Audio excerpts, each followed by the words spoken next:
দৃষ্টি আর দৃষ্টিভঙ্গি, এই সমগ্র লীলা হলো এই দুইয়ের। বিচিত্র হতে পারে, কিন্তু এটাই সত্যি। এবার আপনাকে একটা উদাহরণ দিয়ে বোঝাই।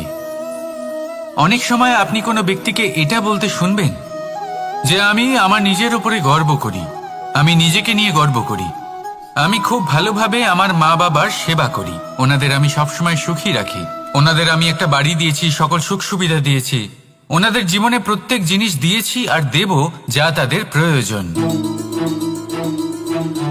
এবার আমাকে বলুন যে আপনি কে হন? আপনি হলেন সেই বীজ যা আপনার মাতা পিতা রোপণ করেছেন। আপনার মা বাবাই আপনাকে এই সংসারে জন্ম দিয়েছেন। এবার এইসব কথার কি তাৎপর্য? এই হলো সেই ব্যক্তির দৃষ্টিভঙ্গি। এবার দেখা যাক এই প্রকৃতি আমাদের কি শেখায়। কখনো কোনো গাছকে দেখবেন, যখন সেই গাছে ফল আসে, সে মালিকে এটা বলে না যে দেখো আমি তোমাকে ফল খেতে দিচ্ছি।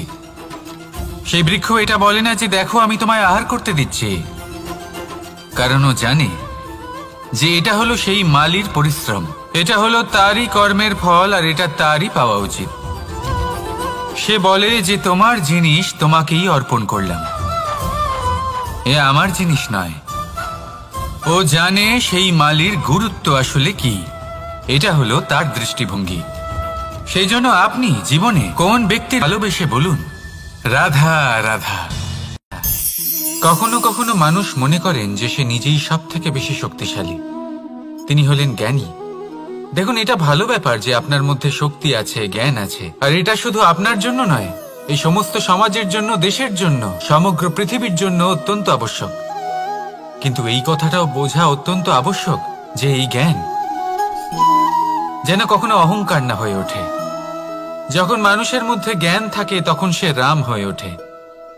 রাম, যিনি সমুদ্রের বুকে সেতু বানিয়েছিলেন, বানর সেনার দ্বারা রাক্ষস রাজকে পরাজিত করেছিলেন, আর চিরকালের জন্য সবার কাছে আদর্শ হয়ে উঠে। কর্ম করুন আর আমার সাথে ভালোবেসে বলুন রাধা রাধা। আপনি কখনো পাখিদের দেখেছেন? যেভাবে মানুষ তার সন্তানকে জন্ম দেয়, পাখিরাও সন্তানদের জন্ম দেয়। আর যেই তার সন্তান এই সংসারে প্রবেশ করে, সেই পাখি তাকে আগলে রাখে, তার যত্ন করে, ওর জন্য বাসা বানায়, ওর জন্য দূর কোথাও থেকে খাবার নিয়ে আসে, নিজের ঠোঁট দিয়ে ওর মুখে খাবার খাইয়ে দেয়, সবকিছু করে। কিন্তু একটা কাজ পাখি করে, কিন্তু মানুষ কখনোই করে না।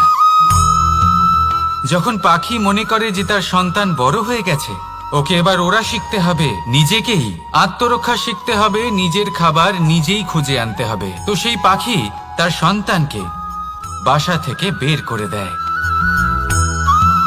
তারপর সেই পাখির সন্তান নিজে উড়তে শেখে, আত্মরক্ষা করতে শেখে, এবং আস্তে আস্তে সে আত্মনির্ভর হয়ে ওঠে। কিন্তু মানুষ কি তার সন্তানের সাথে এটাই করে? কখনোই নয়। মানুষ তার সন্তানকে নিজের সাথে বেঁধে রাখে, সব সময় তার লালন পালনের, তার দেখাশোনার ব্যবস্থা করে রাখে, আর এটাই ভাবেন যে আমি হলাম ওর পালনকর্তা, ওর খেয়াল রাখা তো আমার কর্তব্য। কিন্তু না, এই কাজ করতে করতে উনি আস্তে আস্তে নিজেরই সন্তানের শত্রু হয়ে ওঠেন, তার বিকাশের শত্রু হয়ে ওঠেন। তাই যখন সন্তান বড় হবে তখন অবশ্যই ভালোবাসুন, কিন্তু পাখির মতো কঠোর হওয়াও প্রয়োজনীয়, তবেই তার বিকাশ হবে। ওকে নিজের কষ্ট নিজেকেই সহ্য করতে দিন, শিখতে দিন জীবনের অনুভূতি কেমন, তবেই তার বিকাশ হবে। নয়তো সেই সন্তান আজীবন আপনার জন্য বোঝা হয়ে থাকবে, আর আপনি তার বিকাশের পথে আজীবন বাধা হয়ে থাকবেন। আর আমার মনে হয় না আপনি সেটা চাইবেন, তাই তো? আসুন আমার সাথে ভালোবেসে বলুন রাধা রাধা। জীবনে শিখরে পৌঁছানোর জন্য মানুষের কি প্রয়োজন হয়ে থাকে? সিঁড়ির। কিন্তু তাও প্রত্যেক মানুষ, প্রত্যেক ব্যক্তি শিখরে পৌঁছতে পারেন না। এর কারণ কি? কারণ একটা হতে পারে যে মানুষ কল্পনা করতে থাকেন কিন্তু সিঁড়ি খুঁজে পান না। কিছু মানুষ খুঁজে নেন, কিন্তু তা পেয়ে এতটাই প্রসন্ন হয়ে যান যে তারপর আর কোনো কর্মই করেন না। খুব বলুন রাধা রাধা। সুখ আর অভিজ্ঞতা এই দুই জীবনে একসাথে কখনোই আসে না। মনে রাখবেন, যেখানে সুখ থাকে সেখানে অভিজ্ঞতা থাকে না। আর যখন এই সুখ আমাদের জীবন থেকে দূরে চলে যায়, তখন আমাদের জীবনে আসে এই অভিজ্ঞতা। পরমাত্মা, প্রকৃতি, নিয়তি এই অভিজ্ঞতাকে আমাদের জীবনে পাঠান, যাতে আমরা একটা অত্যন্ত গুরুত্বপূর্ণ শিক্ষা, একটা জ্ঞান প্রাপ্ত করতে পারি। এই অভিজ্ঞতা আমাদের শেখায় যে অতীতে এমন কি হয়েছিল যা আমাদের করা উচিত হয়নি। আমাদের শেখায় ভবিষ্যতে এমন কি আছে যা আমাদের করা উচিত আর কি করা উচিত নয়। দেখতে গেলে এই অভিজ্ঞতা আমাদের সেই শিক্ষা দেয় যার জন্য আমরা সুখের দিকে উচিতভাবে অগ্রসর হতে পারি। সেই জন্য জীবনে যখনই দুঃখ আসবে, দুঃখের এই সময় আসবে, তখন হতাশ হবেন না। বোঝার চেষ্টা করুন এই পরিস্থিতি কেন এসেছে, কি শিক্ষা দিতে এসেছে। যদি আপনি সেই জ্ঞান লাভ করেন, সুখের পথে অগ্রসর হন, তাও উচিত রূপে, তাহলে এই অভিজ্ঞতার উদ্দেশ্য পূরণ হয়ে যায়। তাহলে আসুন আর আমার সাথে ভালোবেসে বলুন রাধা রাধা। প্রতিশোধ অথবা কাউকে দুঃখ দেওয়ার ভাবনা, যদি এটা আপনার মনে থাকে, তাহলে আপনি নিজের মনেই যন্ত্রণার একটা বিশাল বৃক্ষ রোপণ করছেন, এটা মনে রাখবেন। কারণ কাউকে দুঃখ দেবার এই ভাবনা, এটা হলো সেই বীজ যা আপনার মনেই পতিত হবে, আপনার মনেই অঙ্কুরিত হবে, আর আপনার মনেই একটা বিশাল বৃক্ষরূপে বেড়ে উঠবে। জীবন আপনার, কর্ম আপনার, কাউকে দুঃখ দেবার ভাবনা আপনার ছিল, এই বৃক্ষ হলো আপনার, তাই এর ফলও আপনিই পাবেন, যা গ্রহণও আপনাকেই করতে হবে। মনে রাখবেন, যে মানুষ এটা ভাবে যে আমি ওকে দুঃখ দেব, ওকে কষ্ট দিতে চাই আমি, সেই মানুষই দুঃখ আর কষ্ট পেয়ে থাকে। যদি সেই জায়গায় আপনি এটা ভাবেন যে আমি কাউকে সুখী করে তুলতে চাই, কাউকে সুখ প্রদান করতে চাই, রাধা রাধা। আমরা সকলে চাই আমাদের জীবনে সাফল্য আসুক, আমরা চাই যে এই সংসারে আমাদের খ্যাতি ছড়িয়ে পড়ুক, আমরা চাই যেন আমরা আলোচিত হই। কিন্তু শুধু চাইলেই কি যায় আসে? যদি এই সংসারে আলোচিত হতে হয়, তাহলে পরিচিত হতে হবে পরিশ্রমের দ্বারা। যতক্ষণ না আপনারা পরিশ্রমের সাথে পরিচিত হবেন, সাফল্যের সাথে পরিচিত হবেন না। সংঘর্ষ করতে হবে প্রতিদিন, প্রতি বছর। জীবনের সব পরিস্থিতিতেই হয়তো নতুন নতুন বাধা আসবে, নতুন নতুন বিঘ্ন ঘটবে, কিন্তু এটা আবশ্যক নয় যে সমস্ত বিঘ্ন বিনাশের জন্য আসবে। কিছু বিঘ্ন আপনার সাথে ভালোবেসে বলুন রাধা রাধা। জীবনে কখনো কখনো আমরা সেই পরিস্থিতিতে ফেসে যাই যখন আমাদের মনে হয় যে আমাদের নতুন কিছু একটা করতে হবে, কিন্তু আমরা করতে পারি না, কারণ কোথাও না কোথাও আমরা রীতির দ্বারা আবদ্ধ, আর আমরা সেই রীতি ভাঙতে চাই না। কেবল একটাই প্রশ্ন আসে মনে, আশেপাশের মানুষ কি বলবে, আশেপাশের মানুষ কি ভাববে। আপনাকে একটা প্রশ্ন করি, কারা এই মানুষজন? আপনার জন্মের সময় এই মানুষজন কোথায় ছিলেন? যখন আপনি কোনো সমস্যায় পড়েন, তখন এই মানুষজন কোথায় থাকেন? এগিয়ে এসে কি আপনাকে সাহায্য করেন, নাকি সেই সমস্যার সমাধান আপনি নিজেই করেন? এইসব ভালোবেসে বলুন রাধা রাধা। সমস্যা, কঠিন সময়, সংকট, বিপদ কার জীবনে নেই? প্রত্যেকের জীবনে আছে। কিন্তু আমাকে একটা কথা বলুন, যদি নৌকায় ঢেউকে ভয় পেতে শুরু করে, তাহলে সাগর পার করবে কে?